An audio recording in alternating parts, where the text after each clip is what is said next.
2024년 옷차림이 가벼워지는 계절이 찾아올수록 생각나는 녀석이 있습니다. 바로 아이폰 SE 1세대입니다. I don't ever slow up, no I don't take shit. I got no love for the fakeness. If you wanna play tough and wanna hate this, I'll always show up.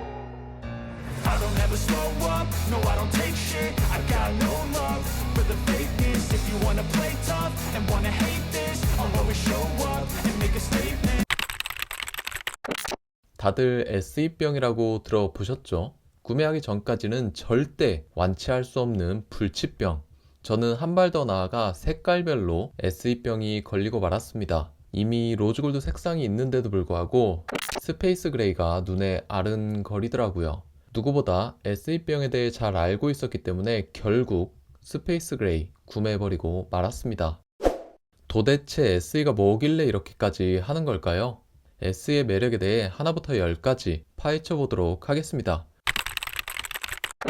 SE 1세대를 구매한 가장 큰 이유, 단연코 디자인입니다.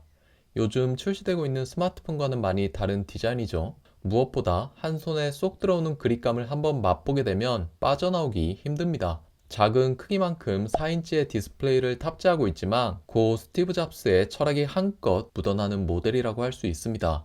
로즈골드 색상도 너무 이쁘지만 스페이스 그레이 너무 이쁘지 않나요? 앞뒤로 통일감 있는 색상이 매력적이라고 생각합니다.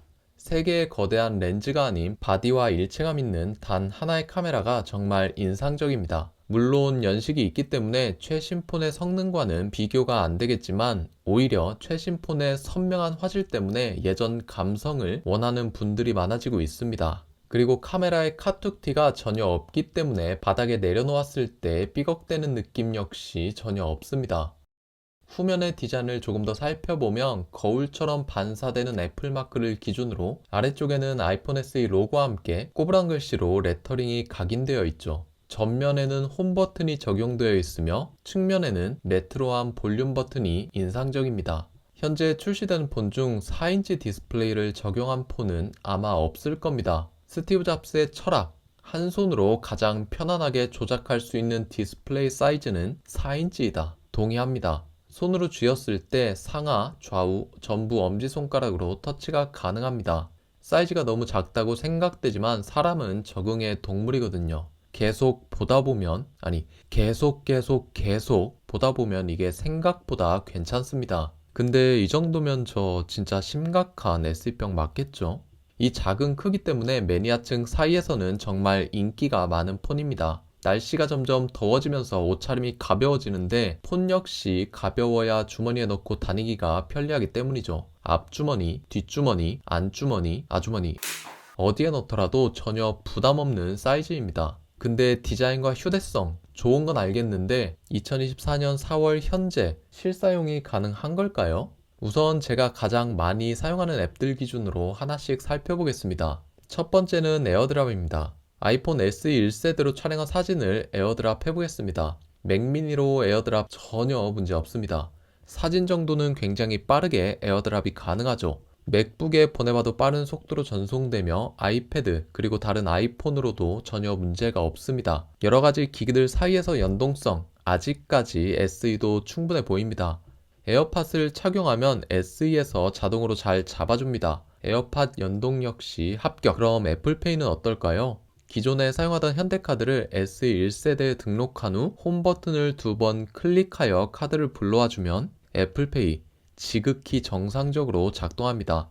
카톡 아직까지 잘 되고요. 인스타 전혀 문제 없습니다. 카카오뱅크 지문인식으로 송금도 아주 정상적으로 잘 됩니다. 단 키보드가 작기 때문에 계좌번호 입력 시 오타가 발생할 수 있으니 송금을 하기 전에는 꼭 받는 사람을 확인하시기 바랍니다. T맵은 화면이 작다는 흠은 있지만 GPS 아주 잘 잡아주네요. 웹툰을 볼 때 60Hz와 작은 화면의 콜라보가 눈가리를 좀 아프기는 하지만 기능상 문제는 없습니다. 멜론을 통해 최근 자주 듣는 음악은 애쉬 아일랜드의 음악입니다. 넷플릭스 김태리에게 빠져 25, 21를 얼마 전 눈물과 함께 정주행한 후 지금은 미스터 선샤인을 시청하고 있습니다. 그리고 리뷰남 노치 구독과 좋아요 부탁드립니다. 이렇듯 제가 사용하고 있는 대부분은 정상적으로 구동이 잘 되었습니다. 성능이 그렇게 빠른 편은 아니었지만 말이죠. 하지만 SE 1세대의 최종 버전인 iOS 15로 호환되지 않는 앱도 일부 있었습니다. 그중 대표적인 것이 챗 GPT입니다. iOS 16 이상에서만 지원을 한다고 하네요. 요즘 챗 GPT와 부쩍 친해지고 있었는데 SE를 사용한다면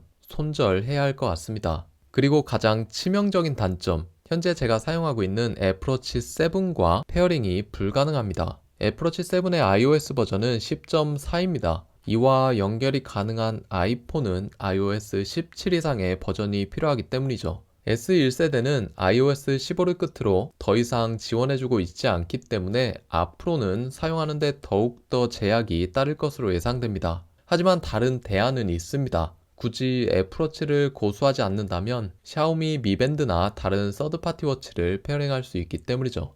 이건 여러분들의 선택입니다. 자, 지금까지 아이폰 SE 1세대에 대한 이야기를 해보았습니다. 여러분들이 보시기에는 어떻게 쓸만해 보이시나요? 정말 SE 1세대를 꼭 써야겠다 한다면 느린 속도와 작은 디스플레이를 감안하고 사용은 가능해 보입니다. 카톡, SNS, 영상 시청, 은행 업무, 에어팟 등 주변 기기와의 연동도 무난하니 말이죠. 애플워치를 제외한다면요. 하지만 메인보다는 서브나 소장용이 더욱 맞는 쓰임인 듯 합니다. 하지만 제 생각에 사람은 그리 합리적인 동물이 아닐지도 모르겠다는 생각이 드는 건 왜일까요? 지금까지 영상을 시청하고 계시다면 SE 구매를 통해 하루빨리 SE병을 치유하시기 바랍니다. 이상 노치였습니다.